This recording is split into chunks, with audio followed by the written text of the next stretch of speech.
आयु के बीच का गैप कहें या फिर अन्य कारण कहें या फिर जो प्राइवेसी बहुत ज्यादा हमारे बीच देखने को मिल रही थी, सब लोग अपने आप को प्राइवेट कर रहे थे।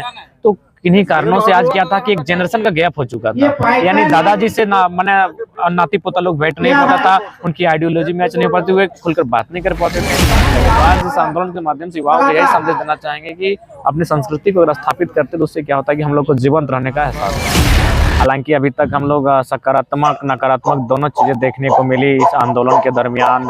कुछ चीजें अच्छा घटा, कुछ चीजें बुरा घटी, और कुल मिलाकर कहा जाए तो कम से कम एक पॉजिटिव परिणाम ये हुआ कि आज प्रत्येक युवा, प्रत्येक युवतियाँ जो आज वेस्टर्न कल्चर को अडॉप्ट कर रहे थे, रील्स अथवा टिकटॉक, इंस्टा के माध्यम से वेस्टर्न कल्चर को प्रमोट कर रहे थे और मन एक तरह से न्यूडिटी को प्रदर्शित कर रहे थे, अश्लीलता को प्रदर्शित कर रहे थे। लेकिन आज बहुत बड़ा ग्राउंड लेवल का आंदोलन और आर्ट ट्रस्ट का जो कार्यक्रम है या जो उनका उद्देश्य है, कहीं ना कहीं एक दूसरे से टेली करते हैं। इस आंदोलन का हमारा उद्देश्य यही है, कहीं ना कहीं झारखंडी संस्कृति को स्थापित करना, झारखंडी संस्कृति को बचाना, और आर्ट ट्रस्ट का भी उद्देश्य यही है। तो कुछ ना कुछ विचार टेली करते हैं और उसी उद्देश्य के साथ आज हम लोग परस्पर एक दूसरे के सहयोगी हैं और लगातार अच्छा लगता है कि आज झारखंड के युवा, झारखंड की युवतियां और झारखंड के पुराने लोग भी अपनी संस्कृति को भूल चुके थे, विलुप्त हो रही थी, और उसे स्थापित करने के लिए आज उसका उदाहरण है कि आज आप मेरा जो इंटरव्यू ले रहे हैं, लगभग 11 बजे पार हो चुकी है, ठंड लग रही है, लेकिन लोगों में जरा सा भी उनके चेहरे से देखकर नहीं लग रहा है कि उनमें ठंड का जरा सा भी असर है। आगमन हुआ व्यापार के माध्यम से, अन्य साधनों क्रियात्मक माध्यम से, तो क्या हुआ, वे लोग हमसे कहीं ना कहीं मानसिक स्तर से मजबूत थे। उनकी संस्कृति स्थापित हुई, उनकी भाषा परंपराएं स्थापित हुई, और उनकी जब भाषा संस्कृति स्थापित हुई तो हमारी जो लोकेलिटी थी वो कहीं ना कहीं खत्म होने लगी, नष्ट हो गई। और बहुत सारे क्षेत्रों में आज जैसे कि बहुत सारी परंपराएं नष्ट हो चुकी हैं, विलुप्त हो चुकी है। तो उसी क्रम में आज एक बहुत सार्थक और सुंदर सकारात्मक प्रयास द राड पीपल के। जय झारखंड। जैसा कि आप लोग जानते हैं कि आज द राड महोत्सव बगोदर के घाघरा में एक कार्यक्रम, सांस्कृतिक कार्यक्रम हो रहा था, जहाँ पे हमारे दादा झारखंड के युवा क्रांतिकारी टाइगर जयराम महतो जी यहाँ पे मौजूद हैं और हम उनसे बात करना चाहेंगे। दादा, सबसे पहले हमारे चैनल झारखंड नवनिर्माण में आपका स्वागत है। धन्यवाद, आभार, आपके चैनल का भी आभार, आपका भी आभार, स्वागत। दादा, जैसे कि यहाँ पे सबसे पहले तो हम बगोदर की धरती में आपका हम स्वागत करेंगे और सबसे पहले हम आपको धन्यवाद देंगे कि कहीं ना कहीं आपके मन में विचार आया झारखंड की अस्मिता को बचाने को लेकर के। कहीं ना कहीं लग रहा है वो जो लड़ाई है वो अब जमीन पे दिखता नजर आ रहा है, क्या कहेंगे? बिल्कुल, कहीं ना कहीं आज साल भर हो गए हैं। हालांकि अभी तक हम लोग सकारात्मक नकारात्मक दोनों चीजें देखने को मिली इस आंदोलन के दरमियान। कुछ चीजें अच्छा घटा, कुछ चीजें बुरा घटी, और कुल मिलाकर कहा जाए तो कम से कम एक पॉजिटिव परिणाम ये हुआ कि आज प्रत्येक युवा, प्रत्येक युवतियाँ जो आज वेस्टर्न कल्चर को अडॉप्ट कर रहे थे, रील्स अथवा टिकटॉक, इंस्टा के माध्यम से वेस्टर्न कल्चर को प्रमोट कर रहे थे और मन एक तरह से न्यूडिटी को प्रदर्शित कर रहे थे, अश्लीलता को प्रदर्शित कर रहे थे।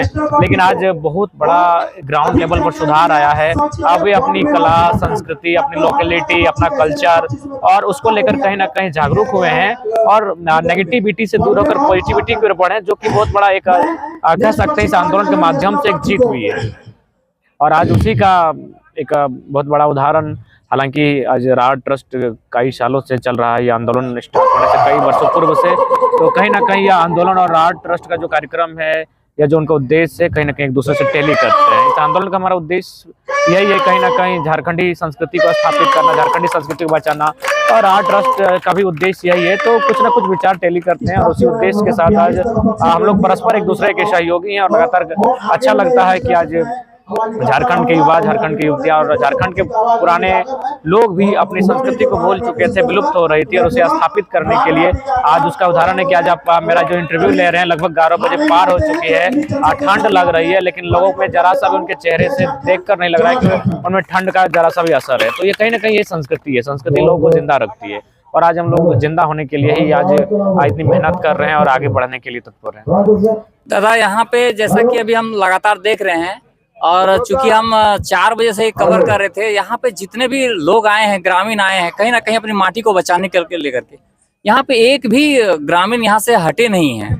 यहाँ के ग्रामीणों को आप क्या कहना चाहेंगे? देखिए, सबसे पहली बात है, जब उनकी विरासत होती है, अगर जैसे कि मान के चले, जब अंग्रेजों ने भारत पर शासन किया, लेकिन जब भारतीयों के बीच फिर से भारतीय लोगों ने अपनी संस्कृति, अपने कल्चर, अपने कस्टम को बताने का काम किया, तो उन्हें कहीं ना कहीं अंतरात्मा तक झकझोरने का कार्य किया।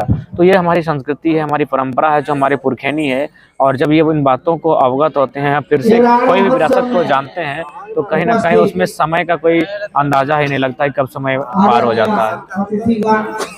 दादा, और हम चाहेंगे कि जो यहाँ प्रोग्राम बगोदर में हो रहा है, तो चूंकि जिस तरह से लगातार यहाँ की सभ्यता संस्कृति को बचाने के लिए लगातार आ रहे हैं, तो यहाँ के युवाओं को आप क्या कहना चाहेंगे? तो ये कहीं ना कहीं संस्कृति हो, चाहे उसमें युवाओं का भी रोल है, वृद्धों का भी रोल है, दोनों का रोल है। वृद्धों का रोल ये है कि उन्हें संस्कृति को युवाओं को हाथों में ट्रांसफर करना होगा, और युवाओं का रोल है उन्हें एक्सेप्ट करना, ग्रहण करना होगा। तो आज कहीं ना कहीं इसमें दोनों में खामियां थी। उसका कारण था कम्युनिकेशन गैप कहें, आयु के बीच का गैप कहें, या फिर अन्य कारण कहें, या फिर जो प्राइवेसी बहुत ज्यादा हमारे बीच देखने को मिल रही थी। सब लोग अपने आप को प्राइवेट कर रहे थे।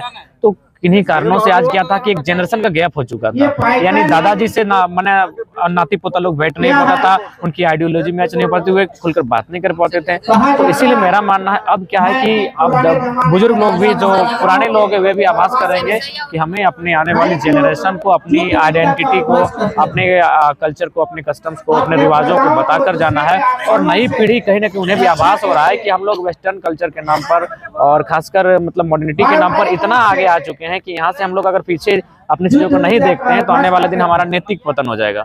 और जिस इंसान का नैतिक पतन हो जाता है, तो इंसान जीवित रह के भी कोई फायदा नहीं है। तो इससे क्या है कि युवा भी एक्सेप्ट करने के मूड में है, और जो हमारे पुराने लोग तो हमेशा वो चाहते थे कि हम दें, लेकिन युवा जो था, खासकर जो है रोल होता है युवा पीढ़ी का।